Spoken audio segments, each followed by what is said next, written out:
युवा नेता मयूर शेखर झा धनबाद के धनसार स्थित न्यू दिल्ली और इंदिरा आवास बस्ती के ग्रामीणों को साथ लेकर उनकी स्थानीय समस्याओं के निराकरण की मांग को लेकर नगर आयुक्त रविराज शर्मा से मिले।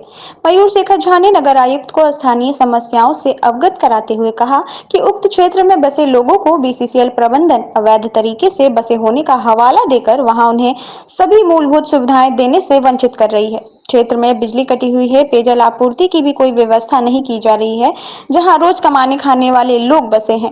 व्यवस्थित तरीके से जीवन यापन कर सकें, इसके लिए जो भी मूलभूत आवश्यकताएं हैं, जैसे पानी, बिजली, सड़क जैसी व्यवस्था को बहाल किया जाए। मयूर शेखर झा ने बताया कि नगर आयुक्त के साथ वार्ता सकारात्मक रही। नगर आयुक्त ने आश्वस्त किया है कि अगले सप्ताह वार्ड 33 अंतर्गत न्यू दिल्ली और इंदिरा आवास बस्ती दोनों ही जगह कैंप लगाकर ग्रामीणों के बीच नील होल्डिंग बनाया जाएगा, जिसका एक बड़ा फायदा यह होगा कि स्थानीय लोग वैधानिक तौर पर आ जाएंगे और एक लीगल कॉलोनी के रूप में डेवलप हो जाएगी। साथ ही निगम बिजली और पानी की भी व्यवस्था करेगी। मयूर शेखर झा ने यह भी कहा कि लंबे समय से उक्त क्षेत्र के लोग मूलभूत सुविधाओं से वंचित हैं, जिस पर कभी न तो बीसीसीएल प्रबंधन ने ध्यान दिया और न ही स्थानीय जनप्रतिनिधि ने। आज हम यहाँ इंदिरा बस्ती न्यू दिल्ली वार्ड नंबर 33 की में पानी और बिजली की जो आपूर्ति नहीं हो पा रही है, इस समस्या को लेकर नगर निगम के पास आए। आज तक हमेशा क्या हो रहा था कि जब ये बेचारे जो है मतलब जब तक इनका जो है बिजली पानी काट दिया जाता था और कभी आवाज लगाया जाती है, कह दिया जाता था कि पूरी की पूरी कॉलोनी जो है इलीगल। हम लोगों ने कहा यार इलीगल कॉलोनी ये कोई बात नहीं होती है ना, लोग तो इलीगल नहीं है ना, लोग तो लीगल हैं, जिंदा लोग हैं, आपको दिख रहा है। अब जिंदा लोग हैं, आप उसको बिजली पानी नहीं दीजिएगा, ये बहुत बड़ा अपराध है। किसी भी कोई ये अपराध सरकार करे, अपराध बीसीसीएल करे, अपराध नगर निगम करे, ये अपने में बहुत बड़ा अपराध है। आज आप लोगों के माध्यम से मैं नगर आयुक्त जी का धन्यवाद करना चाहता हूँ। आमतौर पर मैं जो है प्रशासनिक अधिकारियों का ये कर्तव्य होता है, पर आज नगर आयुक्त का मैं धन्यवाद इसलिए करना चाहता हूँ कि वो आउट ऑफ द वे गए जब इस विषय को हमने उनके संज्ञान में डाला, और एक आज बैठकर जो नॉर्मल एक ब्यूरोक्रेटिक रवैया होता है वो नहीं था। एक ब्यूरोक्रेटिक रवैया होता है कि ये नहीं है, ये पेंच फंस सकता है, ये पेंच फंस जाता है। आज एक बहुत ही सकारात्मक बातचीत हुई, बस्ती के लोग भी थे, मैं भी था, एक बहुत ही सकारात्मक बातचीत हुई नगर आयुक्त के साथ और एक हल निकला कि कैसे यहाँ पर सुचारू बिजली और पानी मुहैया कराया जाए। उस दिशा में एक हल निकला, और ऐसा हल नहीं निकला कि भाई 2-3 साल का हल निकला, एक टाइम बाउंड हल निकला है कि इन्होंने ये आश्वासन दिया है कि अगले सप्ताह में वहाँ पर कैंप लगाकर एक नील होल्डिंग इन लोगों का बना दिया जाएगा, ताकि गरीब लोग हैं, इनके ऊपर कोई प्रेशर भी नहीं पड़े रेगुलराइज होने में। तो एक नील होल्डिंग इन बस्ती के सारे लोगों का एक नील होल्डिंग बना दिया जाएगा।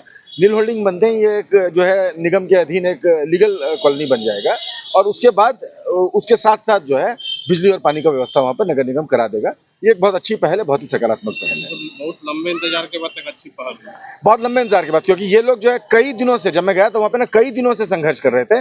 इनको कोई रास्ता नहीं मिल रहा था कि कैसे बात को आगे बढ़ाया जाए, और ये बड़े जनप्रतिनिधि लोग देखिए होता क्या है ना कि कई बार जो अधिकारी होते हैं ना उन तक पहुंचना मुश्किल होता है, खासकर जो गरीब तबके के लोग हैं, जो बहुत पढ़े लिखे लोग नहीं हैं, दिहाड़ी मजदूर हैं, ये लोग अपना जीविकोपार्जन में इतना ये लोग बिजी रहते हैं और इतनी इनकी जो है कि भाई कहीं ना कहीं ये पहुंच नहीं पाते अधिकारियों तक। तो इसका हल जो है हमारे डेमोक्रेसी में क्या है, इसका हल है कि आप जहां नहीं पहुंच पाए वहां आपकी आवाज पहुंचे, उसके लिए आप एक जनप्रतिनिधि को चुनते हैं। इन बेचारों के साथ क्या हुआ कि इनका जनप्रतिनिधि इनको पिछले 5 साल से दिखा ही नहीं है। इनके जनप्रतिनिधि को आज से 5 साल पहले राज सिन्हा नाम का जनप्रतिनिधि इन लोगों ने चुनकर दिया था। इनको ये पता ही नहीं है कि जो है इंदिरा बस्ती नाम की कोई बस्ती न्यू दिल्ली वार्ड नंबर 33 में है भी, धनबाद के मानचित्र पर है भी। इंदिरा बस्ती ही क्यों, तिवारी बस्ती है कि नहीं है इनको नहीं पता है धनबाद के मानचित्र पर। ऐसे कई काली बस्ती है कि नहीं है इनको नहीं पता है। कई बस्तियां धनबाद के मानचित्र पर हैं भी कि नहीं है, कितनी बस्तियां धस जा रही हैं, कितने घर उजड़ जा रहे हैं, किसी बात का सुध लेने विधायक जी नहीं जा रहे हैं। और उनको धनबाद की जनता पर पूरा विश्वास है। उन्होंने कहीं मन में बैठा लिया है कि धनबाद की जनता इतनी बेवकूफ है कि मैं 5 साल बाद इनके बीच आऊंगा बिना किसी सकारात्मक पहल को लिए हुए, और वो फिर हमें वोट दे देंगे। पर धनबाद की जनता जो है अब सचेत हो चुकी है। मैं इनके बीच गया था, इन लोगों ने कहा, मैंने इनसे पूछा कि भाई जनप्रतिनिधि से के पास आप जाइए, चलिए विधायक के पास जाते हैं। इन्होंने कहा नहीं, विधायक तो जो है सुध भी लेने 5 साल से नहीं आए। फिर हम गए इनके पास, और आज देखिए कितना बहुत कठिन काम नहीं था। मयूर शेखर झा कौन है? मयूर शेखर झा धनबाद का एक आम नागरिक है, धनबाद का एक आम युवा है। आज इन बहनों की पहल पर मयूर शेखर झा यहाँ पर आया है, इन बहनों की आवाज को आगे प्रशासन के सामने रखने में। 10 मिनट की मुश्किल से मीटिंग चली होगी।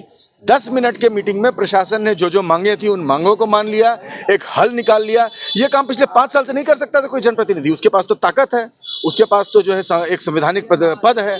उसके बाद भी देखिए कहीं ना कहीं इस चीज़ को हम लोगों को समझना होगा कि धनबाद के जनप्रतिनिधियों ने फेल किया है। धनबाद के अधिकार को, धनबाद के संघर्षों को, जिनको जनता ने चुन के दिया है, उन्होंने इग्नोर किया है।